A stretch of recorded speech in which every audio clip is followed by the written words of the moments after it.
شب معراج اللہ تبارک و تعالیٰ نے اپنے پیارے نبی صلی اللہ تعالیٰ علیہ وسلم کو مسجد حرام سے مسجد اقصی تک،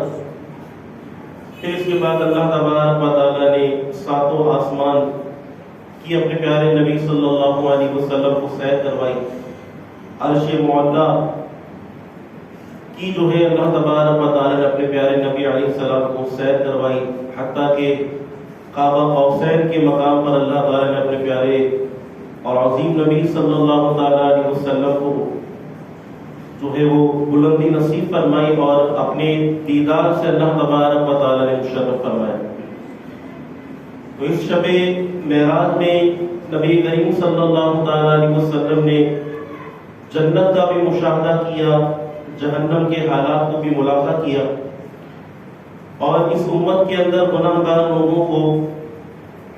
جو عذابات ہونے والے ہیں اللہ تبارک و تعالیٰ نے پیش کی،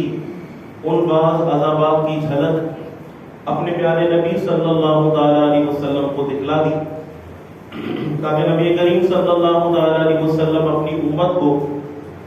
ان گناہوں کی ہلاکت خیزیوں کے بارے میں آنکھوں دیکھا حال جو ہے وہ بیان کر سکے. نبی کریم صلی اللہ تعالیٰ علیہ وسلم ارشاد فرماتے ہیں کہ شب معراج میں نے ایک منظر یہ دیکھا کہ کچھ دسترخوان جو ہیں بچھے ہوئے ہیں جن پر انتہائی عمدہ اور بھنا ہوا گوشت رکھا ہوا ہے، اور ایک طرف دوسرے دستر بچھے ہوئے ہیں جن کے اوپر سڑا ہوا اور بدبودار گوشت رکھا ہوا ہے. کچھ لوگ آتے ہیں اور وہ عمدہ اور بھنا ہوا بہترین قسم کا گوشت چھوڑ کر اس سڑے اور بدبودار گوشت کی طرف چلے جاتے ہیں اور اسے کھانا شروع کر دیتے ہیں. نبی کریم علیہ السلام ارشاد فرماتے ہیں کہ میں نے جبرائیل سے پوچھا کہ یہ لوگ کون ہیں، تو انہوں نے عرض کیا کہ یہ آپ کی امت کے وہ لوگ ہیں جو حلال عورتوں کو چھوڑ کر، اپنی بیویوں کو چھوڑ کر حرام طریقے سے اپنی شہوت پورا کرنے کے لیے بری عورتوں کے پاس جایا کرتے تھے. یہ ان کی اللہ تبارک و تعالیٰ نے مثال بیان فرمائی. زنا یقینی طور پر یہ ایک بہت بڑا کبیرہ گناہ ہے، اور زنا کی ہلاکت خیزیاں اس قدر زیادہ ہیں کہ جس قوم کے اندر زنا کی کثرت ہوتی ہے اللہ تبارک و تعالیٰ اس کے اندر اموات کی بھی کثرت کر دیتا ہے. پچھلی قومیں جو ہلاک ہوئی تو بعض قوموں کی ہلاکت کی وجہ یہ بھی تھی کہ ان کے اندر زنا جو ہے وہ کثرت کے ساتھ پھیل گیا تھا. تو زنا کرنے والوں کے حوالے سے اللہ تبارک و تعالیٰ نے ایک مثال اپنے نبی صلی اللہ علیہ وسلم کے سامنے بیان فرمائی کہ جو لوگ زنا کرنے والے ہیں وہ گویا کہ حلال اور طیب بہترین گوشت کو چھوڑ کر ایک انتہائی زیادہ بدبودار اور سڑے ہوئے گوشت کو جو ہے وہ حاصل کرنے کی خواہش رکھتے ہیں. اس طرح نبی کریم صلی اللہ تعالیٰ علیہ وسلم نے شب معراج ایک منظر یہ بھی دیکھا کہ بعض عورتوں کو ان کے سینوں کے بل الٹا لٹکایا گیا ہے. ان عورتوں کو سینے کے بل جو ہے وہ لٹکایا گیا ہے. نبی کریم صلی اللہ تعالیٰ علیہ وسلم نے جب حضرت جبریل امین علیہ السلام سے پوچھا کہ یہ کون عورتیں ہیں، تو بتایا گیا کہ یہ زنا کرنے والی عورتیں ہیں. تو زنا کرنے والی عورتوں کو یہ سزا دی جائے گی کہ انہیں سینے کے بل جو ہے وہ الٹا لٹکا دیا جائے گا، انہیں انتہائی زیادہ سخت قسم کے عذابات کا سامنا کرنا پڑے گا. ایک حدیث پاک میں یہاں تک آتا ہے کہ قیامت کے واقع ہو جانے کے بعد جب جہنمیوں کو جہنم کے اندر ڈال دیا جائے گا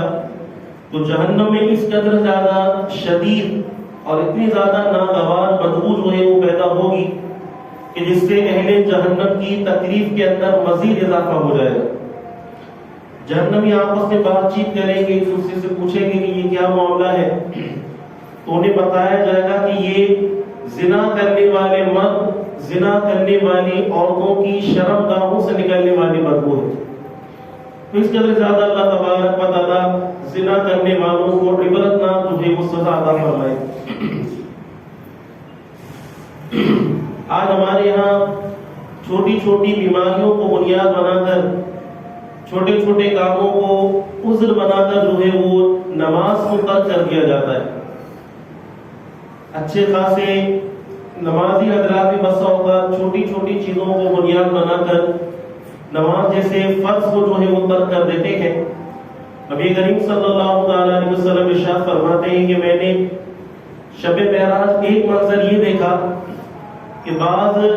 لوگوں کے سروں کو پتھروں کے ساتھ کچلا جا رہا تھا، بھاری بھاری پتھروں سے ان کے سروں کو کچلا جا رہا تھا۔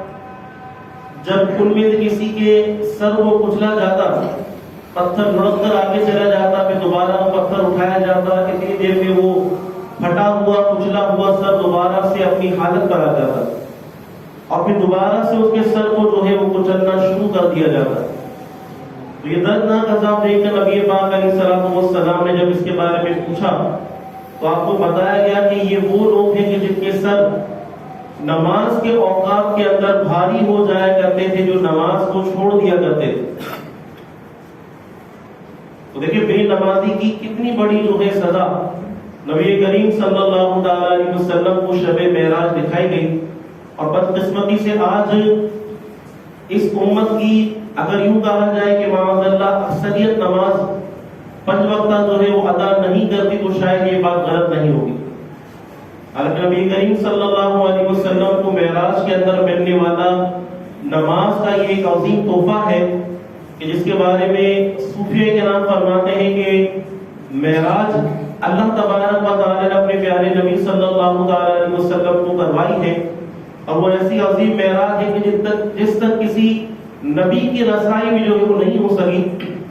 لیکن نماز کی صورت میں اللہ تبارک و تعالی نے تمام مسلمانوں کو جو ہے وہ معراج عطا فرمائی کہ نماز جو ہے وہ مسلمانوں کے لیے معراج کی حیثیت رکھتی ہے۔ نماز کے اندر بندہ اپنے رب سے تلاوت قرآن مجید کرنے کی صورت کے اندر ہم کلام ہو رہا ہوتا ہے۔ ایک بہت بڑا اعزاز ہے، لیکن ہمارے یہاں سستی کی بنا پر چھوٹی چھوٹی باتوں کو بنیاد بنا کر معاملہ نماز کو ترک کر دیا جاتا ہے۔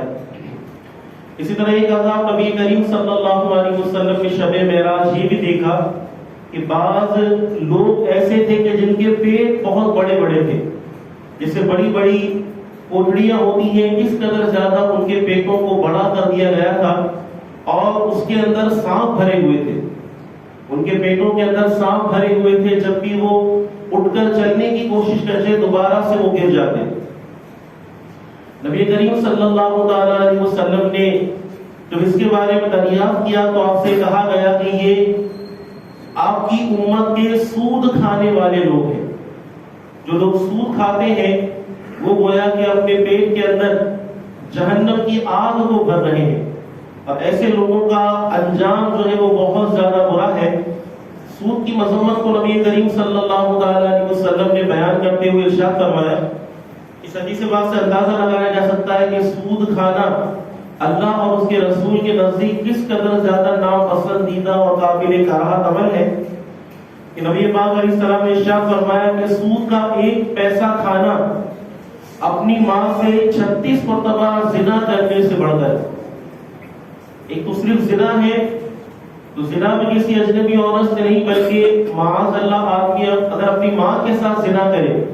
اور وہ بھی 1 مرتبہ نہیں 36 مرتبہ، یعنی کثرت کے ساتھ زنا کرے، تو یہ کثرت کے ساتھ اپنی ماں کے ساتھ زنا کرنے والے کا گناہ یہ سود کھانے والے کے گناہ سے چھوٹا ہے۔ سود کھانے والے کا گناہ جو ہے ماں کے ساتھ زنا کرنے کے گناہ سے بھی بڑھتر ہے۔ اس قدر زیادہ جو ہے یہ اللہ تبارک و تعالیٰ کو ناراض کرنے والا عمل ہے۔ اگر ہم عالمی سطح پر دیکھیں تو آج جو معیشت کا نظام ہے وہ تقریباً جو ہے وہ سود کے اوپر مبنی ہے، اور سود اس قدر زیادہ عام ہو چکا ہے، لوگ مال کے نشے میں ایسے اندھے ہو چکے ہیں کہ بس مال کی بڑھوتری ہونی چاہیے، مال کی کثرت ہونی چاہیے، مال کس ذریعے سے آ رہا ہے، حلال طریقے سے آ رہا ہے یا حرام طریقے سے آ رہا ہے، آج ہم مسلمان جو ہے اس کی طرف توجہ دینے کے لیے تیار نہیں ہیں۔ نبی پاک صلی اللہ علیہ وسلم پہلے ہی سے اس زمانے کے آنے کی پیشگوئی فرما دی تھی،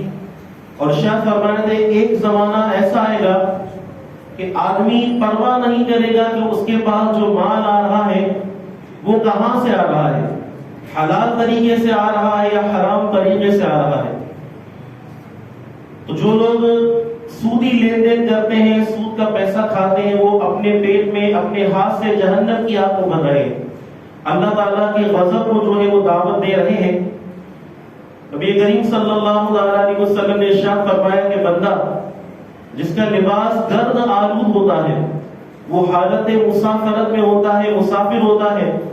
اس کے سر کے بال بھی مٹی سے آلودہ ہوتے ہیں، مٹی سے اٹے ہوتے ہیں،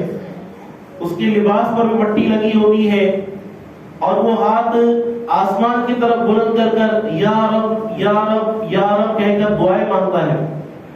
لیکن اللہ تعالیٰ اس کی دعا کو قبول نہیں کرتا۔ حالانکہ جو حالت حدیث پاک میں تعلیم دی گئی، بتائی گئی کہ بندہ جب سفر کی حالت میں ہو، کوئی اس کا مونس اور غمگسار نہ ہو، اور اسے مدد کی ضرورت ہو، اور اللہ تبارک و تعالیٰ کے